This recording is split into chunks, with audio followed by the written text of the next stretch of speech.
प्रधानमंत्री नरेंद्र मोदी ने कल 72वां जन्मदिन मनाया। जन्मदिन के मौके पर पूरे देश में अलग अलग कार्यक्रम आयोजित किए गए और शुभकामनाओं से लेकर उनकी झोली भरी गई है। लेकिन आज हम आपको बताएंगे कि आखिर मोदी के अंदर ऐसा क्या है कि वो एक अजेय, करिश्माई और वैश्विक नेता बनकर उभरे हैं। आज हम आपको बता रहे हैं कि आखिर मोदी होने का क्या मतलब है।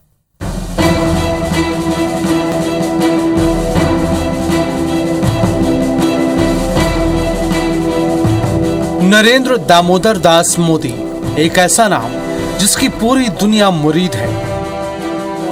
एक ऐसा नेता जिसने देश नहीं बल्कि पूरी दुनिया का राजनीतिक, आर्थिक और रणनीतिक समीकरण बदल कर रख दिया।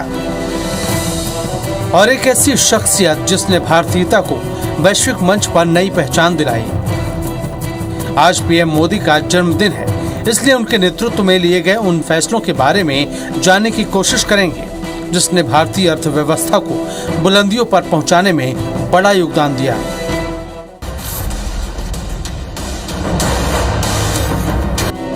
पंद्रह और 16 तारीख को संपन्न हुई 2 दिवसीय एससीओ शिखर वार्ता में प्रधानमंत्री नरेंद्र मोदी ने एससीओ के मंच का कई तरह से इस्तेमाल किया। ये दमखम प्रधानमंत्री नरेंद्र मोदी में ही है कि वो यूक्रेन से युद्ध लड़ने वाले रूस के राष्ट्रपति व्लादिमीर पुतिन के सामने कह सकें कि युद्ध से दुनिया चलेगी नहीं। पीएम मोदी ने 3D का सिद्धांत दिया। 3D यानी डेमोक्रेसी, डिप्लोमेसी और डायलॉग। और इस 3D के साथ हिंदुस्तान ने विश्व गुरु बनने की तरफ अपना कदम बढ़ा दिया है। आपको बता दें कि मोदी का पावर ही था कि एससीओ में मोदी से आमना सामना होने से पहले चीन ने अपनी सेनाओं के पैर पीछे खींच लिए थे।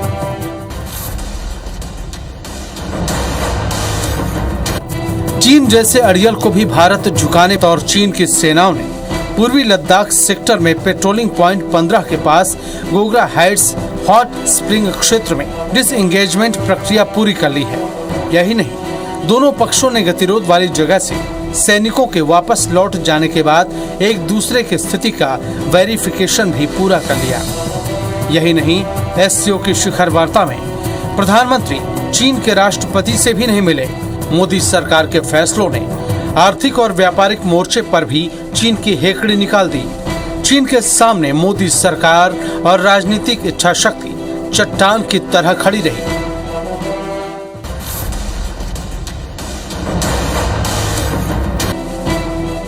आज के समय में भारत दुनिया की 5वीं बड़ी अर्थव्यवस्था वाला देश है। पिछले 10 सालों में भारत ने 10वें में से 5वें स्थान तक का सफर तय किया है।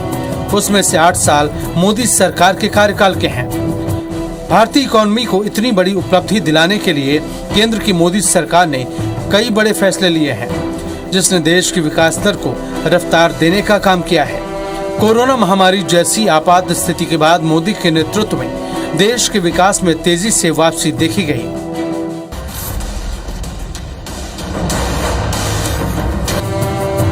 प्रधानमंत्री मोदी ने रक्षा क्षेत्र में भारत की दूसरे देशों पर आत्मनिर्भरता कम करने के लिए रक्षा क्षेत्र में बड़े और निर्णायक कदम उठाए, जिसका ताजा नतीजा था भारतीय नौसेना को पहला स्वदेशी एयरक्राफ्ट कैरियर आईएनएस विक्रांत।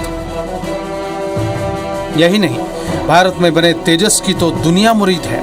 हर कोई इस शानदार लड़ाकू विमान को अपने बेड़े में शामिल करने के लिए आतुर है, जिसमें एक नाम दुनिया के सबसे बड़े हथियार निर्यातक देश अमेरिका का भी है।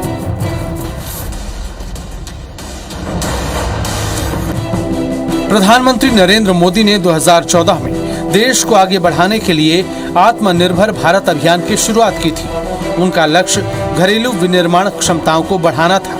और अब मोदी सरकार के नेतृत्व में स्थिति ऐसी हो गई है कि भारत दुनिया के 70 देशों में रक्षा उपकरणों का निर्यात कर रहा है। देश में मोबाइल और कार उत्पादन भी नई ऊंचाइयां छू रहे हैं। सरकार की तरफ से स्टार्टअप के लिए अनुकूल माहौल तैयार करने का नतीजा है कि आज भारत के पास 107 यूनिकॉर्न स्टार्टअप है।